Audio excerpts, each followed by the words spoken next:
Críticas al gobierno, a las élites en Chile, las polémicas por el financiamiento de la política, son algunos de los temas que el rector de la Universidad, Diego Portales, y columnista Carlos Peña analizó en la entrevista que le realizó hoy Mónica Rincón. Los invito a escuchar lo más relevante de sus declaraciones. ¿Cómo ve el tema de la relación entre la política y el dinero? Y específicamente el tema que para muchos, para los partidos políticos, incluso para el gobierno, al parecer el estándar único sean los tribunales, la ley y no la ética. ¿Qué le parecen las explicaciones que dan los políticos frente a temas de informes, boletas, financiamiento irregular o ilegal? No digo nada sorprendente si digo que eso es absolutamente cantinflesco y payasesco. ¿Las reacciones de los políticos? Sí, no prestigia absolutamente a nadie. Lo que tenemos en Chile en realidad es un problema con el financiamiento de la política y otro problema con el financiamiento de las campañas electorales. En este último caso, como recordamos, ¿verdad?, el año 2003 se legisló y respecto al financiamiento de las campañas electorales, y esa ley se ha transgredido en algunas ocasiones y seguramente habrá que perfeccionarla. En lo que respecta al financiamiento de la política, lo que tenemos es carencia absoluta de reglas en Chile.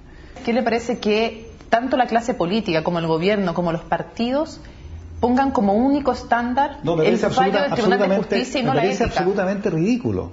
Yo he escuchado a políticos que dicen que en estas materias prima el principio de presunción de inocencia, como si la presunción de inocencia fuera un límite al debate público, como si fuera un límite a la libertad de expresión y como si las personas que opinamos en la esfera pública debiéramos ser como jueces que suspenden el juicio hasta cuando no vemos la prueba. Eso es falso. El principio de presunción de inocencia es una garantía que obra a favor de los imputados de delito en contra del Estado, en contra del juez, que es quien tiene en sus manos la coacción estatal. Pero no es un principio que obligue a inhibir el juicio crítico de los ciudadanos. ¿Y qué le parece cuando los partidos políticos, que no son tribunales de justicia, sino entes que deben velar por la ética de los políticos, sus integrantes, sus militantes, incluso cuando algunos de ellos reconocen públicamente la irregularidad? Han estado muy por debajo de su deber, sobre eso no cabe ninguna duda. ¿Cómo ha visto un ex ministro de Hacienda como actual ministro de Educación? ¿A Izaguirre? Bueno, Izaguirre es un hombre talentoso, sobre eso no cabe ninguna duda. Pero no sería correcto decir que lo ha hecho del todo bien. No tanto porque me parece a mí él no comprenda los problemas en los que está involucrado, que creo que los comprende perfectamente porque es un hombre talentoso, ya digo, sino más bien porque sobre todo al principio cometió el error, un error creo yo que es fatal en política, que es querer lograr la adhesión o la anuencia de todo, y en consecuencia decir a cada uno lo que querían escuchar. La política consiste, creo yo, en modelar las preferencias y las expectativas de las personas y no simplemente ser sin mayor reflexión fiel a ellas, ¿no? Un gobierno, una coalición política, un ministro, tiene que tener la capacidad de decir exactamente lo que quiere, aunque eso que él quiere y que ha reflexionado, bueno, no le gusta a todo. Este gobierno de Michelle Bachelet, ¿para usted ha sido mejor, igual o peor de lo que usted esperaba? No, ha sido peor.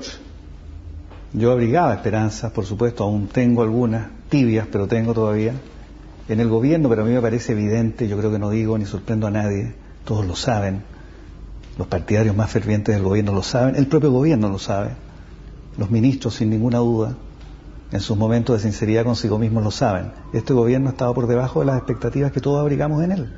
¿Este es un gobierno con ideas? Sin ninguna duda, aunque las oculta pudorosamente.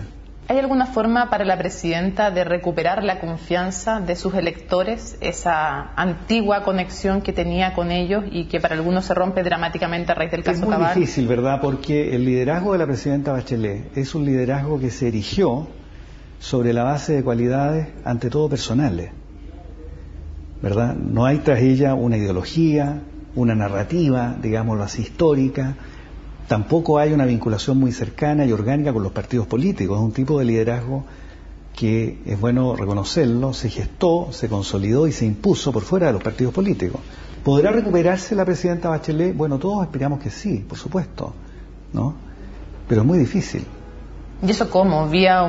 Porque hasta ahora mea culpas no han habido. Se habla de mea culpa, pero mea culpa es cuando uno reconoce un error y cuando condena. Mire, además el único no camino que tiene la presidenta Bachelet y el gabinete para recuperarse es tener ideas y exponerlas. Porque uno de los problemas de este gobierno, creo yo, es un problema intelectual. Un gobierno que no expone ideas. Un gobierno que lo que tiene son grandes objetivos, cuya consecución se explica en términos demasiado gruesos, sin ningún pormenor, sin ninguna idea acerca de la narrativa que sustenta a esos objetivos, etcétera. Necesitamos un gobierno que tenga ideas. Una vez que exponga las ideas del gobierno, podrá ganar amigos y derrotar enemigos, pero si no hace nada, ni gana amigos ni derrota enemigos, según decía Maquiavelo. Cuando se le habla a la presidenta por todos los cargos que nos han nombrado, usted bien conoce cuáles de ministro, contralor, director del Servicio de Impuestos Internos, por nombrar algunos, dice, si me demoro me critican, si no me demoro también, cortémosla con la lesera. ¿Cómo ve usted eso? Bueno, convengamos que es una forma inapropiada de expresarse a una presidenta de la República. Eso en cuanto a la forma. Y convengamos en cuanto al fondo se equivoca, no es una lesera. Tener vacante un cargo en el aparato del Estado y ser incapaz, según pasan los días, de resolver eso adecuadamente en diálogo con los partidos, no es una lesera. Es un grave problema y la presidenta debiera tener conciencia de eso y en vez de molestarse, debiera atender y resolverlo. Bueno, ahí estaban algunas de las frases más destacadas de esta entrevista al rector de la Universidad Diego Portales, Carlos Peña, que realizó Mónica Rincón. Mónica, llaman bastante la atención, Carlos Peña da pocas entrevistas en general, pero bastante duro en sus apreciaciones sobre un gobierno sobre el que él mismo dice albergaba esperanzas. Y claramente dice, no solamente yo, sino que todos, el mismo gobierno tiene claro que ha estado muy por debajo de las expectativas. Sí, y además el liderazgo de la presidenta, la posibilidad de recuperarse lo da prácticamente por perdido por la característica de este liderazgo. Dice que se rompió algo que es fundacional, que es esta relación de confianza. Y lo otro, respecto también de los profesores, fue bien duro, porque dijo que no se podía, respecto al paro docente, que él creía que no era justo, no era correcto, que los propios grupos de interés, los propios grupos de presión tuvieran poder de veto y que se estaba llegando a un grado de insensatez intelectual de parte de los parlamentarios y de parte del gobierno al estar de acuerdo con que se pusiera una condición y un poder de veto para sentarse a negociar la carrera docente. En eso también fue súper duro el rector Peña. La entrevista completa a Carlos Peña la pueden realizar, por cierto, en nuestro sitio web cnnchile.com. Y hoy en CNN en Alerta también la vamos a repetir.